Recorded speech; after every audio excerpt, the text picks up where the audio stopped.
Welcome back. మీకు rank 10,000 వచ్చిందా? Seat మాత్రం ఏదో కాలేజీలో వస్తుంది, అది కూడా కన్ఫర్మ్ అని చెప్పలేం. ర్యాంక్ 1,00,000 వచ్చిందా? సీటు మాత్రం కన్ఫర్మ్. మంచి ర్యాంక్ వచ్చింది, బెస్ట్ కాలేజ్ వస్తుంది అనుకున్న స్టూడెంట్స్ అంతా ఇప్పుడు డీలా పడిపోయారు. కొత్త వినాదంతో కన్ఫ్యూజ్ అవుతున్నారు. ఆప్షన్స్ ఇవ్వటం, విడతల వారీగా కౌన్సిలింగ్ మార్చుకోవటం కామన్. అయితే ఈసారి మారిన రూల్స్తో కౌన్సిలింగ్ అంతా తిరకాసుగా మారింది. ఎంతో మంది మెరిట్ స్టూడెంట్స్కు మంచి కాలేజీల్లో సీటు దక్కలేదు. దీనిపై ప్రత్యేకంగా భేటీ అవుతున్న ఉన్నతాధికారులు ఏం చేయాలనే దానిపై తర్జన భర్జన పడుతున్నారు. లీగల్ ఒపీనియన్ కూడా తీసుకుంటున్నారు.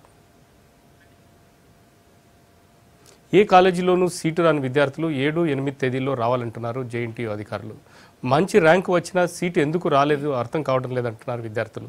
సిస్టమ్ మొత్తం గందరగోళంగా ఉందని, అవగాహన కల్పించడంలో జేఎన్టీయూ విఫలమైందన్న విమర్శలు ఉన్నాయి. ఫస్ట్ ఫేజ్లో సీట్ వచ్చింది, అది బ్లాక్ చేసుకుని సెకండ్ ఫేజ్కి వెళ్ళాం. సెకండ్ ఫేజ్కి వెళ్తే సెకండ్ ఫేజ్లో సీట్ వచ్చిందో లేదో మాకు తెలియదు. వాళ్ళ ఫ్రెండ్స్కి వస్తున్నాయి కానీ వీనికి రావట్లేదు, అది క్లారిటీగా లేదు. మరి ఇలా దీనివల్ల వచ్చింది, దీనివల్ల రాలేదు అనేది ఇన్ఫర్మేషన్ లేదు. మీరు ఈ టాప్ కాలేజ్ అప్లై చేసుకోండి, ఏది ఎక్కడ అసలు పేపర్లో అంత ఇన్ఫర్మేషన్ లేదు, వీళ్ళు అందించట్లేదు. మరి వీళ్ళు ఏం చేస్తున్నారో ఏంటో ఏం తెలియదు అండి. అంత గందరగోళంగా ఉంది కౌన్సిలింగ్. అయితే 42,000 వచ్చినోనికి సీట్ రాలేదు, 1,00,000 వచ్చినోనికి సీట్ వచ్చింది. ఓసీ అని చెప్పి సీట్ ఇవ్వలేదు. ఫస్ట్ కౌన్సిలింగ్లో రాని వాళ్ళు సెకండ్ కౌన్సిల్లో పెట్టుకున్నారు, సెకండ్ కౌన్సిలింగ్లో కూడా రాలేదు. వాళ్ళ పెద్దవాళ్ళు చదువుకున్న వాళ్ళు ఎట్లయితే చెప్పారో ఆ విధంగా పెట్టుకున్నారు. లాస్ట్ ఇయర్ ఉన్న సిస్టమ్ ఈసారి లేదు. కాకపోతే గవర్నమెంట్ స్టూడెంట్స్కు గైడెన్స్ చేసే ఉండే. లాస్ట్ ఇయర్కు 10,000 ర్యాంకుకు వచ్చే కాలేజు ఈసారి 1,00,000 ర్యాంకు ఉన్నదని చెప్పి వీళ్ళకు ఒక ఐడియా ఉండే. అప్పుడు 50 కాలేజీలు పెట్టుకునే వాళ్ళు 100 కాలేజీలు పెట్టుకుంటుండే, 200 కాలేజీలు ఆప్షన్లో పెట్టుకుంటుండే. అది ఏది స్టూడెంట్స్కు అవగాహన లేదు. ఈ గవర్నమెంట్ కానీ, కన్వీనర్ కానీ, జేఎన్టీయూ వాళ్ళు కానీ, పేపర్ స్టేట్మెంట్ కానీ, టీవీ స్టేట్మెంట్ కానీ పిల్లలను ఎడ్యుకేట్ చేయలేదు, పేరెంట్స్ని ఎడ్యుకేట్ చేయలేదు. మన ర్యాంక్కి ఈ కాలేజ్ మంచిది కాబట్టి ఈ ర్యాంక్ తీసుకున్నాం. కానీ ఇక్కడ చూస్తే ఈ కళాశాల ర్యాంక్ ఎలాట్ అయింది, కానీ ఈ కళాశాలలో చేరింది 11 మంది విద్యార్థులే. 11 మంది చేరింది కాబట్టి మేము కాలేజీలు క్లోజ్ చేసుకుంటున్నాం, మేము కాలేజీలో చేర్చుకోం, మీరు కన్వీనర్ని పోయి అడగారంటారు. మంచి కాలేజీ, టాప్ కాలేజీ అని లిస్టులో ఉంటే అది 8వ, దాని తర్వాత ఉన్న కాలేజీలలో అన్ని సీట్లు నిండినాయి. అంటే ఈ వెబ్సైట్లో పెట్టుడు గవర్నమెంట్ ఎంత తప్పు పెట్టిందంటే వెబ్సైట్లో విద్యార్థులు మొత్తం కన్ఫ్యూజ్ అయ్యారు. సిస్టమ్ ఎట్లా పెట్టుకోవాలో తెలియక ఒకళ్ళు పెట్టుకుంటే కూడా ఎలాంటి కాని పరిస్థితి. ఇలా కాలేజీలో సీట్ వచ్చింది, ఆయన జాయిన్ చేసుకోవాలంటుండు, మేమేం కావాలా, మాకు ఎక్కడ సీట్ ఇస్తారు అని కన్వీనర్ అడిగితే 7వ తారీఖు తర్వాత రారంటే 7వ తారీఖు తర్వాత వస్తే 3వ తారీఖు లాస్ట్ డేట్ ఉంది. ఆ రోజు నువ్వు జాయిన్ కాలేదు కాబట్టి నీకు సీట్ ఇవ్వ అంటే ఆ పరిస్థితి ఏంది? ఆ కాలేజ్ పోతే ఇంకో కాలేజ్ పోతుంది. దీనికి సమాధానం ఏం దొరకట్లేదు. కాబట్టి అందులో నాకు 16,000 ర్యాంక్ వచ్చింది. అందుకే నాకు కూడా వేస్ కాలేజెస్లో వస్తాయేమో అని చెప్పేసి టాప్ కాలేజెసే పెట్టుకున్నాను. నాకు వచ్చే ర్యాంక్కి 4 ఎన్నో కాలేజెస్ పెట్టి మిగిలిన నాకు రానివే పెట్టాను. అందుకే నాకు ఫస్ట్ కౌన్సిల్లో రాలేదన్నారు. సరే అని సెకండ్ కౌన్సిల్లో 26 ఆప్షన్స్ పెట్టాను, 3 బ్రాంచెస్ పెట్టాను, సిఎస్సి, ఈసీ ఇంకా ఐటీ. ఆ 3 అన్నీ నాకు వచ్చేవే పెట్టాను నేను. ఇప్పుడేమో సెకండ్ కౌన్సిలింగ్లో కూడా సీట్ రాలేదు. నైట్ 10 o'clock అన్నారు, మార్నింగ్ దాకా వెయిట్ చేసాం, రాలేదు. సరే మాసఫ్ ట్యాంక్లో కనుక్కోమన్నారు. లాస్ట్ టైం నేను జేఎన్టీయూకి వెళ్ళినప్పుడు 45 ఆప్షన్స్ పెట్టింది ఒక అమ్మాయి, 50 ఆప్షన్స్ పెట్టాడు ఒక అబ్బాయి. వాళ్ళిద్దరికి రాలేదని వచ్చారు. వాళ్ళిద్దరూ ఓసీ క్యాండిడేట్సే, రాలేదని వచ్చారు. వాళ్ళకి ఏమన్నారు, అక్కడ ఏం చెప్పారు, నెక్స్ట్ టైం 100 ఆప్షన్స్ పెట్టుకోండి అని అన్నారు. సీట్ రాకపోతే ఏంటంటే మేమేం చేయలేము, ఇంకా మేనేజ్మెంట్కి వెళ్ళండి అన్నారు. మీకు ఇంకా ఏదైనా డౌట్స్ ఉంటే మాసఫ్ ట్యాంక్కి వెళ్ళి కనుక్కోండి అని చెప్పారు. ఇప్పుడు కూడా సీట్ రాలేదు మాకు. ఇప్పుడు లోపల అడిగితే వీళ్ళు మీకు 3rd దాకా ఇంకా టైం ఉందండి, ఆ తర్వాత 7th, 8th, 9thలో మీకు మేము కనుక్కుంటామంటే అప్పుడైనా మాకు సీట్ అలాట్ చేస్తారా? మీరు 16,000 ర్యాంక్ వచ్చింది, ఇప్పుడు 1 lakh ర్యాంక్ వచ్చిన వాడు కూడా కాలేజ్లో జాయిన్ అయిపోయాడు వెళ్ళి. 16,000 ర్యాంక్ వచ్చింది, మీరు అప్పుడైనా సీట్ అలాట్ చేస్తారా మాకు అని అడిగితే అప్పుడు మీ ప్రాబ్లం ఏమిటో మేము కనుక్కుంటామా అని అంటున్నారు తప్ప సీట్ అలాట్ చేస్తామనట్లేదు. ఇప్పుడు అప్పుడు దాకా వెయిట్ చేస్తాము, సీట్ అలాట్ చేయకపోతే ఇంకా వేస్ట్ అయినట్టే కదా 1 year మాకు.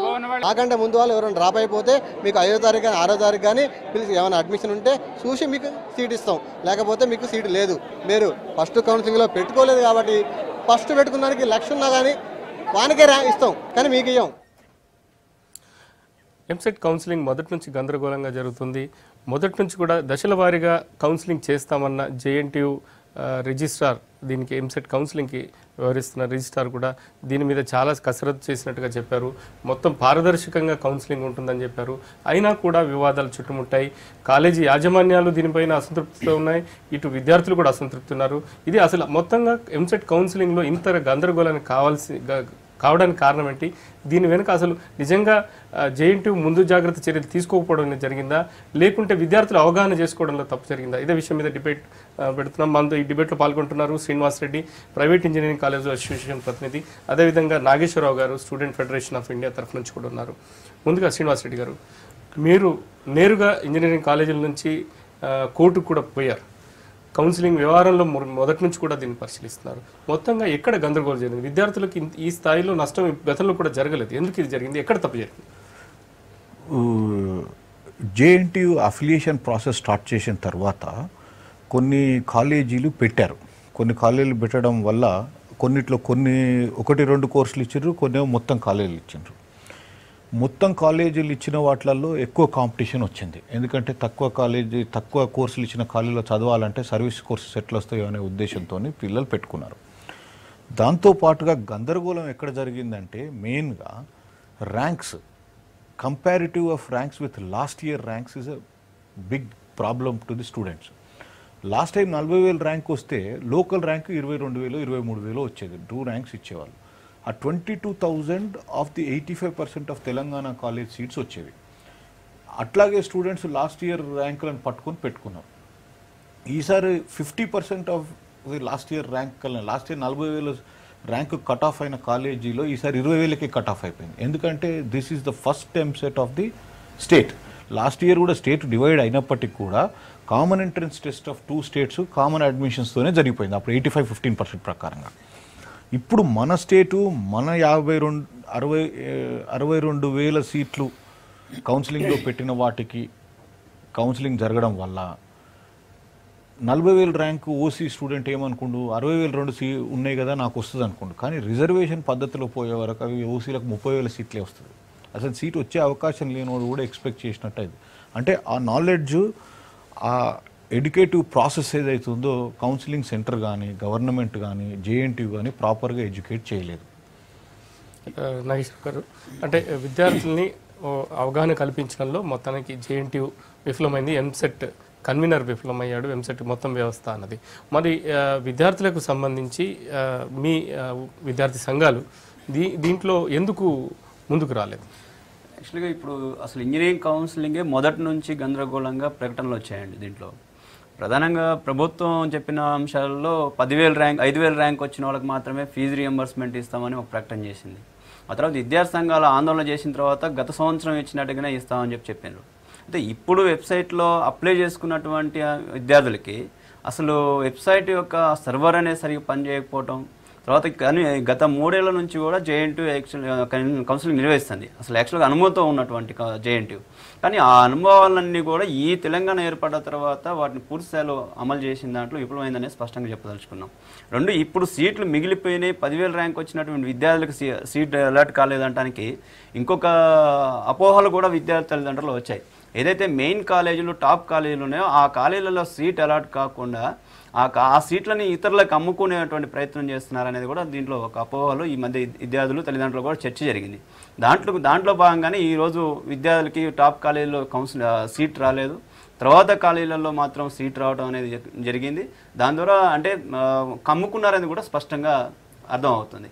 దీన్ని సరిదిద్దాల్సినటువంటి బాధ్యత కన్వీనరు, ప్రభుత్వము స్పష్టమైనటువంటి ప్రకటన చేయాల్సినటువంటి అవసరం ఉంటుంది. కోర్టు ఏమో 1వ తారీఖు వరకు కాలేజీలు స్టార్ట్ చేయాలని చెప్పారు, వీళ్ళు 1వ తారీఖు వరకు కౌన్సిలింగే నిర్వహిస్తూ ఉన్నారు.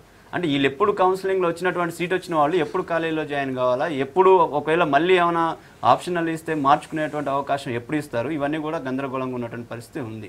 దాని మూలంగా ప్రధానంగా కన్వీనరు, ప్రభుత్వం ఇచ్చినటువంటి మొదటి నుంచి ఇచ్చినటువంటి స్టేట్మెంట్లో గందరగోళం సృష్టించబట్టి ఈరోజు విద్యార్థులు, తల్లిదండ్రులు కూడా గందరగోళానికి గురయ్యారు. కాబట్టి ఫెయిల్ అయ్యారనేది స్పష్టంగా చెప్తానుకున్న అంశం. శ్రీనివాస్ రెడ్డి గారు, అంటే మొత్తంగా కౌన్సిలింగ్ తీసుకుంటే సుమారు ఒక 6,000-7,000 ర్యాంక్ వచ్చినట్టు ఉన్న విద్యార్థిని మీరు చెప్పినట్టుగా లెక్క తీసుకుంటే 3,000 ర్యాంకుకు గత సంవత్సరం వచ్చిన ర్యాంక్కి ఆ ప్రాతిపదికన పెట్టుకోవాల్సి ఉంటుంది. బహుశా ఒక 50 అటు ఇటుగా ఉండడంలో విద్యార్థికి మొదటి దశ కౌన్సిలింగ్ రాలేదు. కానీ అదే తర్వాత కౌన్సిలింగ్లో ఆయన ర్యాంక్ కంటే ఎక్కువ వచ్చిన వాళ్ళకి కూడా ఆ కాలేజీలో ఆ బ్రాంచ్లో వచ్చింది. అంటే ఇది మొత్తంగా అంటే ఎక్కడ లోపం, అంటే విద్యార్థికి సరిగ్గానే పెట్టినంటున్నాడు కానీ అతనికంటే ఎక్కువ ర్యాంక్ వచ్చిన వాడికి సీట్ వచ్చింది. ఇది కూడా అవగాహన లోపమేనండి. ఎట్లంటే ఒక జీవో ఉంది, దాని నెంబరు 550 అనుకుంటాను, నాకు కూడా కరెక్ట్గా తెలీదు, but I think it is 550 GO. ఆ జీవో ప్రకారం ఏమవుతుందంటే, ఇప్పుడు మీకు 3000 ర్యాంక్ వచ్చింది, నాకు 4000 ర్యాంక్ వచ్చింది, నాకు సీట్ వచ్చింది 3000 ఆయనకు రాలేదనుకోండి, నెక్స్ట్ కౌన్సిలింగ్లో 3000 అయినా 4000 అయినా ఖాళీ చేసిన సీటుకు నాకు వస్తుందని పెట్టుకుంటే రాదు. ఎందుకు అంటే నీకు 2500 ర్యాంకర్ ఖాళీ చేస్తేనే 4000 ఆయనకు వస్తుంది. 4000 ర్యాంక్ అబవ్ వాళ్ళు ఖాళీ చేసిన సీటు ఆయన ఖాళీ చేసిన ర్యాంకు తర్వాత ర్యాంక్ వాళ్ళకే వెళ్తుంది. That is processed in that way. నీకు ఒకసారి బెస్ట్ ర్యాంకర్కు నీకు ఛాన్స్ ఇచ్చినాం కాబట్టికి ఆ తర్వాత ర్యాంక్ నుంచే సెకండ్ కౌన్సిలింగ్లో ప్రాసెస్ అవుతుంది. ఫస్ట్ ర్యాంకర్కు సీటు సెకండ్ కౌన్సిలింగ్లో రావాలంటే నీకంటే ముందు ఖాళీ చేయలేదు కాబట్టి నీకు సీట్ వచ్చే అవకాశమే లేదు. ఆ సిస్టమ్ 5-6 ఇయర్స్ నుంచి నడుస్తుంది. కానీ ఎప్పుడైనా కూడా సీట్లు అందరికీ ఫస్ట్ కాలేజీలు రాకపోతే సెకండ్ కాలేజీలు వచ్చేది స్టేట్ అంతా ఉండింది కాబట్టి ఇంత గందరగోళం కాలేదు. ఇప్పుడు ఏంటంటే limited number of colleges are having full courses. So ఆ కాంపిటీషన్ పెరిగింది. ఆ కాంపిటీషన్ ఇట్లుంటుంది అనేది గవర్నమెంట్ కానీ జేఎన్టీయూ కానీ ఈవెన్ ప్రైవేట్ ఇంజనీరింగ్ కాలేజెస్ కూడా అసెస్ చేయలేకపోయినాయి, because it's first time. And out of 60 to 86,000 seats ఇచ్చాము, 30,000 ఖాళీగా ఉన్నాయి అనేది చెప్తున్నారు కదా. 86,000 సీట్లలో కూడా 30,000 సీట్లు ఖాళీగా ఉన్నాయి ఏ కాలేజీలలో అంటే 1, 2, 3 కోర్సులు ఇచ్చిన కాలేజీలలోనే ఖాళీగా ఉన్నాయి. మొత్తం కోర్సులు అఫిలియేషన్ వచ్చిన కాలేజీలో ఎక్కడ కూడా సీట్ ఖాళీ లేదు. దాని ఫీజు 1,00,000 కానివ్వండి, 80,000 కానివ్వండి, 90,000 కానివ్వండి. ఈ ప్రాబ్లం అంతా ఎక్కడ అంటే బడుగు బలహీన వర్గాలు 35,000 ఫీజు గవర్నమెంట్ ఇస్తే చదువుకునే వర్గానికి చాలా పెద్ద దెబ్బ ఇది. నాగేశ్వరరావు గారు, మొదటి నుంచి మీరు డిమాండ్ చేశారు, దాన్ని ప్రభుత్వం కూడా అంగీకరించింది. 10,000 లోపు గతంలో లాగానే 10,000 ర్యాంక్ వచ్చిన వాళ్ళకి. కానీ ఆయా విద్యార్థుల స్థితిగతులని, వాళ్ళ ఆర్థిక పరిస్థితిని బట్టి వాళ్ళు చదువుకునే కాలేజీని వాళ్ళు పెట్టారు. ఇవాళ తీసుకున్న మెజారిటీ ఏదైతే సామాజిక వర్గాల నుంచి వచ్చి 10,000 రూపాయల ర్యాంక్ కావచ్చు, 10,000 ర్యాంక్ పైన వచ్చిన ఫీజు రియంబర్స్మెంట్ వచ్చే విద్యార్థుల్లో చాలామంది ఎంచుకున్న కాలేజీలో 20-25 మంది కంటే కూడా ఎక్కువ జాయిన్ కాలేని పరిస్థితి. అక్కడ కాలేజీ నడుపుతారా నడపరా అన్న కూడా పరిస్థితి ఉంది. ఫీజు రియంబర్స్మెంట్ పక్కన పెడితే అసలు డిగ్రీ కంటిన్యూ అవుతుంది. ఈ విషయంలో విద్యార్థి సంఘాలు ఏం చేస్తున్నాయి? ప్రస్తుతానికి ఇప్పుడు కొన్ని అంటే ప్రభుత్వం ఇచ్చిన కౌన్సిలింగ్ కంటే ముందు 175 కాలేజీలు క్యాన్సిల్ చేస్తున్నట్టు ప్రభుత్వమే స్పష్టంగా చెప్పింది. అయితే మేము అడుగుతుంది ఏంటంటే, సంవత్సరం నుంచి నడుస్తూ ఉంది, టాస్క్ ఫోర్స్ అనే పేరు మీద కమిటీ వేసిండ్రు, దాంట్లో అనేక అంశాలు చెప్పిండ్రు. ఇటువంటి అంశాలన్నీ స్పష్టంగా ఉండి ఆ కాలేజీలకి అసలు నిజంగానే ఫ్యాకల్టీ కానివ్వండి, క్వాలిటీ కానీ లేకపోతే మొత్తం క్యాన్సిల్ చేస్తే బాగుండేది. కానీ ఆ కాలేజీలకు అట్లా చేయకుండా కౌన్సిలింగ్ ముందు ఒకరోజు ముందు ఈ కాలేజీలు అసలు కౌన్సిలింగ్లో ఉండవు, ఇట్లా జాయిన్ కావద్దని ప్రభుత్వం ప్రకటిస్తుంది. ఈ కాలేజీ యాజమాన్యాలు పోయి కోర్టులోకి వెళ్ళి తీసుకొస్తా ఉన్నారు. దీంట్లో ప్రభుత్వం 10,000 ర్యాంక్ వచ్చిన వాళ్ళకి మట్టుకే ఇస్తాడు. ఈ 10,000 ర్యాంక్ ఉన్నటువంటి ర్యాంకులర్స్ అందరూ కూడా మంచి కాలేజీలో జాయిన్ అయిపోతారు. మిగతా కాలేజీలో జాయిన్ కావడం అనేది చాలా కష్టంగా పరిస్థితుంది. అయితే జాయిన్ అయిన తర్వాత కూడా అక్కడ క్వాలిటీ ఎడ్యుకేషన్ లేకపోవడం, అక్కడ లేదు ఆ కాలేజీలో చదువుకుంటే కనీసం రేపు ఫ్యూచర్ ఉద్యోగాలు వస్తాయి, లేకపోతే ఎంప్లాయ్మెంట్ సౌకర్యాలు ఉన్నాయి అనేది ఎక్కడ ఆ కాలేజీలలో లేవు. పైగా ఆ కాలేజీలలో కేవలం ఎస్సీ ఎస్టీ విద్యార్థులకు మాత్రమే మొత్తం ఎంత ర్యాంక్ వచ్చినా కానీ ఇస్తారు. బీసీలు ఓసీలకు సంబంధించిన విద్యార్థులకి ఫీజు రింబర్స్మెంట్ ఇయ్యరు కాబట్టి ఆ విద్యార్థులు కూడా ఆ కాలేజీలో జాయిన్ కావడానికి ఇంట్రెస్ట్ చూపించట్లేదు. మొత్తంగా ఇక్కడ కాలేజీల యొక్క లోపభూయిష్ట విధానాలు కూడా కాలేజీల దగ్గర ఉన్నాయి. వాటిని బయట పెట్టకుండా ప్రభుత్వం దాచిపెట్టి బ్లాక్మెయిల్ చేసినటువంటి పరిస్థితి ప్రభుత్వం వ్యవహరిస్తూ ఉంది. ఈ గందరగోళంలో ప్రభుత్వం కౌన్సిలింగ్ నిర్వహించే దాంట్లో కూడా స్పష్టంగా ఆ కాలేజీలు కౌన్సిలింగ్లో ఉంటాయా ఉండవా, ఒకవేళ కోర్టుకు వెళ్తే కూడా పరిస్థితి ఫర్దర్గా ఏ రకంగా ఉంటుంది, ఇవన్నీ స్పష్టంగా చెప్పి ఉంటే విద్యార్థులు జాయిన్ కావాలన్నా పోకూడదు అనేది స్పష్టంగా తీసుకుంటారు. కానీ రెండింటి మధ్య కన్ఫ్యూజ్ అయ్యి విద్యార్థులు ఈ మంచి కాలేజీలో రాలే కాదు కాబట్టి ఇంజనీరింగ్ చేయాలిగా, ఏదో కాలేజీలో జాయిన్ కావాలి కాబట్టి పెట్టేస్తాడు. పెట్టిన తర్వాత కొద్దిమంది మాత్రమే దాంట్లో జాయిన్ అయిపోతారు. ఆ కొద్దిమందితో కాలేజీ రన్ కావడం చాలా కష్టంగా ఉంది కాబట్టి ఆ యాజమాన్యాలు వాటిని క్లోజ్ చేసుకునేటువంటి ఆలోచనలో ఉన్నది. ఇందాక మనం చూపించినట్టుగానే ఆ కాలేజీలో వచ్చినటువంటి విద్యార్థి ఇప్పుడు ఆ కాలేజీ రన్ కాదు, దాంట్లో వచ్చినటువంటి విద్యార్థి ఎక్కడికి పోవాలో అర్థం కాదు. కానీ ప్రభుత్వం అసలు కౌన్సిలింగ్లో స్పష్టమైనటువంటి విధానాన్ని ప్రకటించాలా, వైఖరి తీసుకోవాలా. దీనికి కౌన్సిలింగ్ అంటే ముందే ఏ అయితే కాలేజీలు క్వాలిటీ లేవో ఆ కాలేజీలని బయట ప్రకటించాలి, వాటిని క్యాన్సిల్ చేయాలి. ఎన్సీఆర్టీ కానివ్వండి, లేదు కోర్టు అడిగినట్టు కానివ్వండి, ఈ కాలేజీలలో ఈ లోపాలు ఉన్నాయని ఇంతవరకు ప్రభుత్వం చూపించలే. అంటే ఈ ప్రభుత్వం ఆలోచిస్తుంది ఏంటంటే కాలేజీల యాజమాన్యాలని తమ గుప్పెట్లో పెట్టుకునే దానికి ప్రయత్నం చేస్తుంది తప్ప ఆ కాలేజీలో క్వాలిటీని పెంచేదాని కోసం కానివ్వండి, లేకపోతే ఆ కాలేజీ యాజమాన్యాలతో చర్చించి అవసరం ఉన్న మేరకు ఇంజనీరింగ్ కాలేజ్ రన్ చేసేదానికోసం ప్రభుత్వం కృషి చేయట్లేదు. ఇక్కడ ఒక విషయం మీరు అన్నట్టుగా కాలేజ్ యాజమాన్యం మీద చర్య తీసుకోవాలి, లేదంటే దాన్ని తనిఖీ చేసిన వాళ్ళ మీద చర్యలు తీసుకోవాలి, అదంతా ఆ ప్రాసెస్ అయిపోయింది. ఇప్పుడు అలాట్మెంట్ అయిపోయింది. విద్యార్థి వచ్చే సంవత్సరానికి సంబంధించి ప్రాతిపదికగా కొన్ని చర్యలు తీసుకోవచ్చు. కానీ ఇప్పుడు ఆల్రెడీ విద్యార్థికి సీట్ వచ్చింది, రాలేని పరిస్థితులు ఉంది. ఇట్లాంటి విషయంలో మీ విద్యార్థి సంఘాల నుంచి ఏం చేయబోతున్నారు? ముఖ్యంగా ఇక్కడ శ్రీనివాసరెడ్డి గారు అన్నది 550 జీవో అన్నది ఒక జీవో ఉంది, దానివల్ల ప్రధానంగా ఉంది. ఈ 550 జీవో మీద లొసుగులు ఉన్నాయన్న విషయం విద్యార్థి సంఘాలకు మొదటి నుంచి తెలుసు, కానీ మీరు ఎందుకు దాని మీద ప్రొటెస్ట్ చేయలేదు? ఈ 550 జీవో అనేది కౌన్సిలింగ్ టైంలో పెద్ద ప్రాబ్లం ఉండదండి. ఎందుకంటే ఫస్ట్ కౌన్సిలింగ్లో వచ్చిన కాలేజీలో ఆ విద్యార్థికి ఆ కోర్సులో లేకపోతే ఆ కాలేజ్ ఇష్టం లేకపోతే సెకండ్ కౌన్సిలింగ్లో సెకండ్ ఆప్షన్ పెట్టుకోవచ్చు, అక్కడ నష్టం ఏం లేదు. కానీ తర్వాత ఒకవేళ కౌన్సిలింగ్ అంతా అయిపోయిన తర్వాత ఆ విద్యార్థి క్యాన్సిల్ అయిపోయిన విద్యార్థికి కింది అంటే తర్వాత ర్యాంక్ ఉన్నటువంటి విద్యార్థి అక్కడ వెళ్దామంటే వెళ్ళడానికి అవకాశం లేకుండా చేసింది. అంటే ఇదే ప్రాసెస్ కంటిన్యూగా నడుస్తుంది కాబట్టి ఆ జీవో అనేది పెట్టింది. అయితే మేము అడుగుతుంది ఒకటే, అసలు ఏదైతే కాలేజీలలో సరైన సౌకర్యాలు లేదు ఆ కాలేజీలో అసలు కనీసం నిబంధనలకు అనుగుణంగా నడపట్లేదు, ఇటువంటి కాలేజీలపైన యాక్షన్ తీసుకుని ఉంటే ప్రభుత్వం ఖచ్చితంగా అక్కడ సమస్య రాకుండా ఉండేది. కానీ ప్రభుత్వం అటు చేయకుండా మళ్ళీ కౌన్సిలింగ్లో పెట్టి ప్రభుత్వమే రెడ్ మార్కు తర్వాత గ్రీన్ మార్క్ పెట్టేసి కౌన్సిలింగ్లో ఎలా జాయిన్ కావచ్చు అని చెప్పేసి చెప్పింది.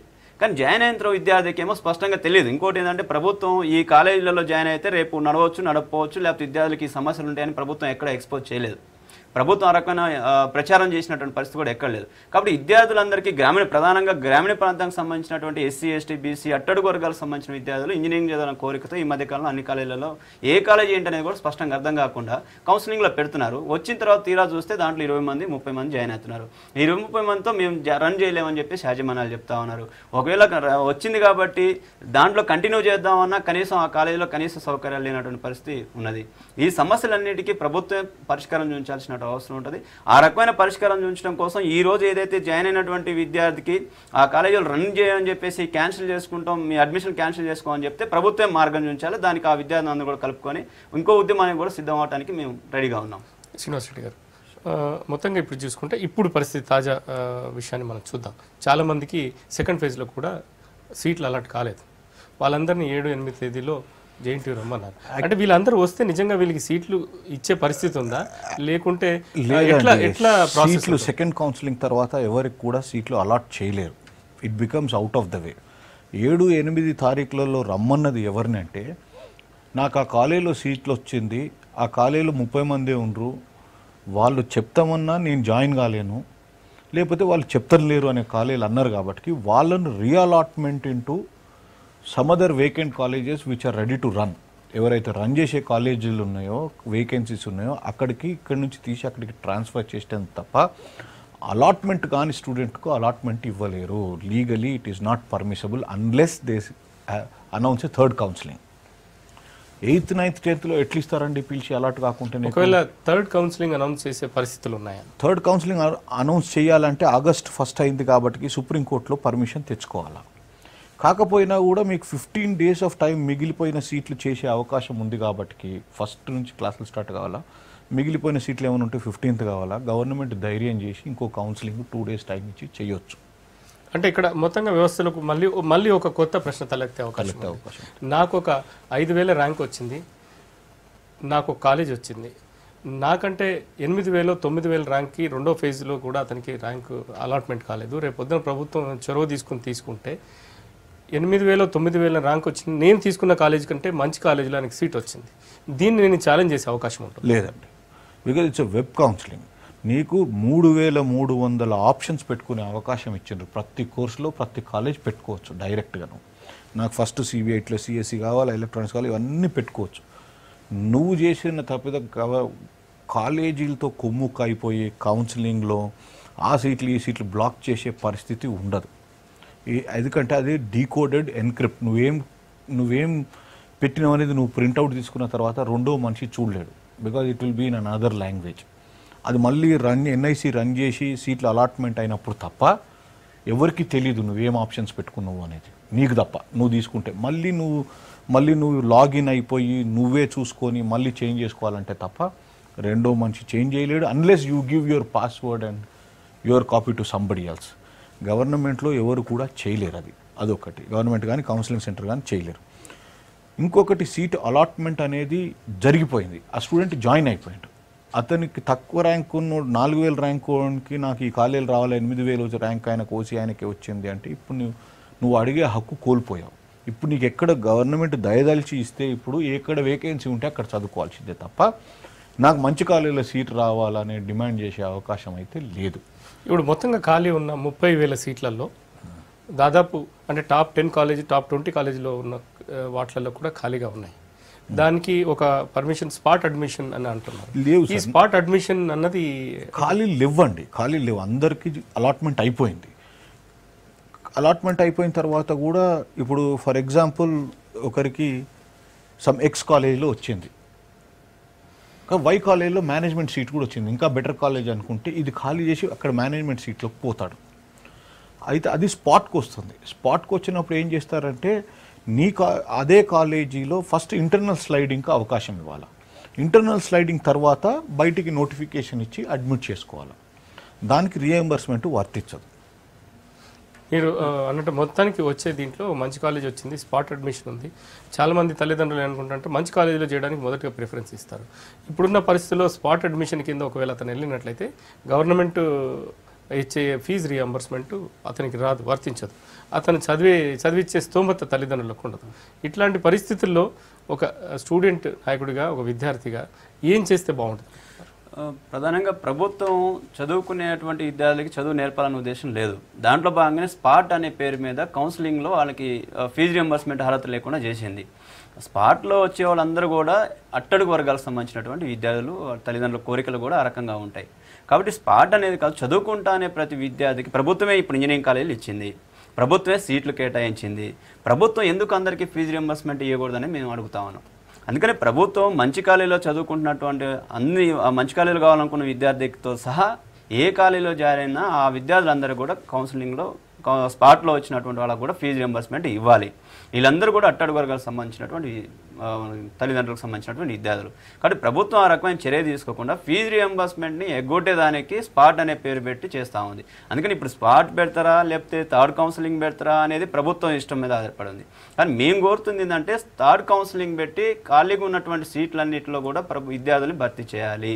చాలామంది విద్యార్థులు ఇవాళ 10,000 ర్యాంక్ వచ్చినటువంటి విద్యార్థులు కూడా సీట్ రానటువంటి పరిస్థితి ఉంది. కాబట్టి అటువంటి వాళ్ళు దీని తప్పిదం అంతా కూడా ప్రభుత్వం అందే. కారణం ఏంటంటే కౌన్సిలింగ్ నిర్వహణలో ప్రభుత్వం సర్వర్ డౌన్ కావటం, లేకపోతే ఎస్ఎంఎస్లు విద్యార్థులకి రాకపోవటం, ఈ సమస్య మూలంగా ఏమైందంటే ఆ కాలేజీలో కౌన్సిలింగ్లో అడ్మిట్ కాలేదు. కాబట్టి ఆ విద్యార్థులంతా నష్టపోయారు. కాబట్టి దాంతోపాటు 30,000 సీట్లు కూడా కన్వీనర్ కోటాలో మిగిలిన్నాయి. కాబట్టి ప్రభుత్వం ఖచ్చితంగా కౌన్సిలింగ్ నిర్వహించాలా, వాళ్ళందరికీ కూడా సీట్లు కేటాయించాలా. దాంతోపాటు కాలేజీలు కూడా ఇవాళ రన్ కావాలంటే సీట్లు భర్తీ అయితే తప్ప రన్ అయ్యేటువంటి పరిస్థితి లేదు. కాబట్టి ఖచ్చితంగా రన్ చేయడం కోసం ప్రభుత్వం కృషి చేయాలని చెప్తా ఉన్నాం. అయితే ప్రభుత్వమే చేసినటువంటి తప్పిదాలని ప్రభుత్వం సరిదిద్దుకోవాలి తప్ప ఇంకొకరు చేయడానికి సాధ్యం కాదు. అందుకని విద్యార్థి సంఘాలుగా మేమందరం కూడా కోరుతా ఉంది, వాళ్ళ తల్లిదండ్రులు విద్యార్థులందరూ కూడా కోరుకుంటుంది. ఖచ్చితంగా కౌన్సిలింగ్ పెట్టాలి, నష్టపోయిన విద్యార్థులకి న్యాయం చేయాలని చెప్పేసి మేము డిమాండ్ చేస్తా ఉన్నాం. ఆ రకమైన చర్య ప్రభుత్వం తీసుకోవాలి. లేని పక్షంలో ఈ 30,000 సీట్లు మిగిలిపోయినటువంటి సీట్లతో పాటు యాజమాన్యాలు కూడా ముందుకొచ్చే ప్రమాదం ఉంది. ఎందుకంటే 20 మంది 30 మంది జాయిన్ అయినటువంటి కాలేజీలలో ఇంకా అవకాశం ఉంది జాయిన్ కావడానికి. కానీ ఆ విద్యార్థి అవకాశం లేకుండా ప్రభుత్వం చేసింది. కాబట్టి ఖచ్చితంగా ఆ రకమైన చర్య తీసుకోవాల్సినటువంటి అవసరం ప్రభుత్వం ఉంది. దానికి అనుగుణంగా మేము కూడా పోరాటాలకి ప్లాన్ చేస్తాం. శ్రీనివాస్ రెడ్డి గారు, అంటే ఇది ఒక విధంగా మళ్ళీ ప్రభుత్వం పరోక్షంగా మేనేజ్మెంట్లకి అనుకూలంగా ఉండే విధంగా ఒక సిస్టమ్ని, ఎందుకంటే స్పాట్ అడ్మిషన్ అన్నప్పుడు అది కట్టేది ఉండొచ్చు, అక్కడ వెళ్ళే వ్యక్తి కావాల్సిన వాళ్ళకి విధానం ఉంటుండొచ్చు. ఒకవేళ అంటే వెనక వైపు నుంచి అతను ఎక్కువ ఫీజు తీసుకొని మామూలుగా స్పాట్ అడ్మిషన్లో తీసుకునే అవకాశం ఉంటుంది. అంత వ్యవస్థ స్పాట్ అడ్మిషన్ వ్యవస్థ ఎట్లా? లేదు, అది చాలా ఎక్కువ ఊహిస్తున్నారు మీరు. స్పాట్ అడ్మిషన్స్ అనేది, స్పాట్ అడ్మిషన్ అనేది CBITలో 1-2 వస్తాయి. ట్రాన్స్పరెంట్గా చేస్తారు వాళ్ళు.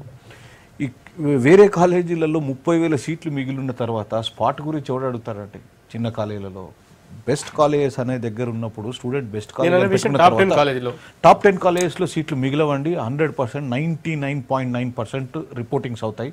ఏదో 1-2 వాసవిలో వచ్చింది అనుకోండి, ఫర్ ఎగ్జాంపుల్ CBITలో మేనేజ్మెంట్ కోటా వస్తే సేమ్ ఫీజు కాబట్టి ఇప్పుడు యూనిఫామ్ ఫీజు ఉంది కాబట్టి ఇక్కడి నుంచి అక్కడికి పోవడం వల్ల ఏదో ఒక్క సీటు 2 సీట్లు వస్తాయి.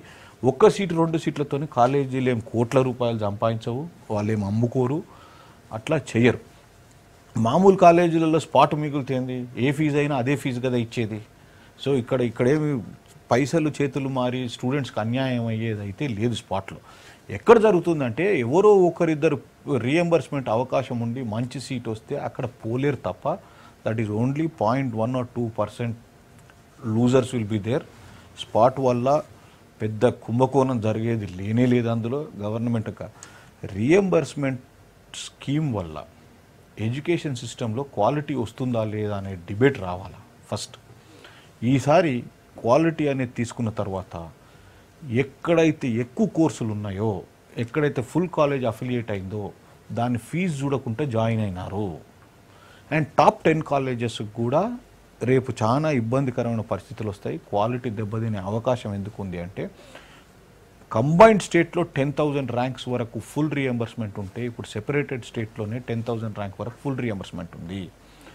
సో 70% ఆఫ్ ద స్టూడెంట్స్లో 60% రీఎంబర్స్మెంట్ ₹1,00,000 లోపు సర్టిఫికెట్ తేగలిగే వాళ్ళే ఉన్నారు. వాళ్ళకి ₹1,00,000 ఇన్కమ్ ఉందా లేదా తెలియదు కానీ బట్ సర్టిఫికెట్ అయితే తేగలుగుతారు. అక్కడ గవర్నమెంట్ కంట్రోల్ చేసే దగ్గర కంట్రోల్ చేయకుండా కాలేజీలను కంట్రోల్ చేసి క్వాలిటీ అని మాట్లాడి క్వాలిటీ దెబ్బతీసే విధానానికి నాంది పలుకుతున్నారు. ఇప్పుడు 60% ఆఫ్ ద ఇన్కమ్ రీఎంబర్స్మెంట్లో వచ్చి కాలేజీకు 30% మేనేజ్మెంట్, 10% పైసలు కట్టేవాళ్ళు. ఇప్పుడు 1,00,000 ఫీజు ఉంటే సిబిఐటీలో మొత్తం 10,000 ర్యాంక్ లోపలే జాయిన్ అయినారు. ఎస్సీలు కానీ, ఎస్టీలు కానీ, బీసీలు కానీ, ఓసీలు కానీ ఎవరైనా సరే ₹1,00,000 లోపల సర్టిఫికేట్ తెచ్చుకుంటే ఎంప్లాయీస్ పిల్లలు తప్ప తతిమూలందరూ తేగలుగుతున్నారు. 60% ఆఫ్ ద ఇన్కమ్ రీఎంబర్స్మెంట్లో వస్తే 40% ఇన్కమ్తో జీతాలు ఇచ్చి క్వాలిటీ ఎట్లా పెంచగలుగుతారు? సో డిబేటబుల్ టాపిక్ ఏంటంటే మెయిన్గా ఉండాల్సింది ఏంటంటే రీఎంబర్స్మెంట్ ఇన్ టైం ఇచ్చి క్వాలిటీ పెంచాలా. సార్ అన్నారు సౌకర్యాలు లేవు అనే మాట మాట్లాడుతున్నారు. ఇంజనీరింగ్ కాలేజీలలో 6 సార్లు ఇన్స్పెక్ట్ చేసిన లాస్ట్ ఇయర్. ఒక్క సంవత్సరంలో 12 నెలల్లో 6 ఇన్స్పెక్షన్లు అయినాయి. 6 ఇన్స్పెక్షన్ రిపోర్ట్స్ పబ్లిక్లో పెట్టి జేఎన్టీయూ ట్రాన్స్పరెంట్గా అన్ని చూడండి ఎంత డెఫిషియన్సీస్ ఉన్నాయి. 2% కంటే ఎక్కువ డెఫిషియన్సీస్ లేవు. దాని విషయం అంటే మన చర్చిలో ప్రైవేట్ కాలేజ్ అనేది ఇప్పుడు ఉండాల్సింది అంటే విద్యార్థుల యొక్క భవిష్యత్తు ఉండాలి. చాలా మందికి దీంట్లో అవకాశం రాలేదు, చాలా మంది నష్టపోయారన్నారు. ఒక మాటలో చెప్పండి, స్టూడెంట్ యూనియన్ తరఫున మీరు ఏం చేయబోతున్నారు? మేము ఇప్పుడు ఏదైతే విద్యార్థులు అందరూ ఆల్రెడీ కౌన్సిలింగ్లో రాలేదు వాళ్ళందరికీ 9 వరకు డేట్ ఇచ్చారు. 8-9 తారీఖులలో రమ్మని చెప్పారు.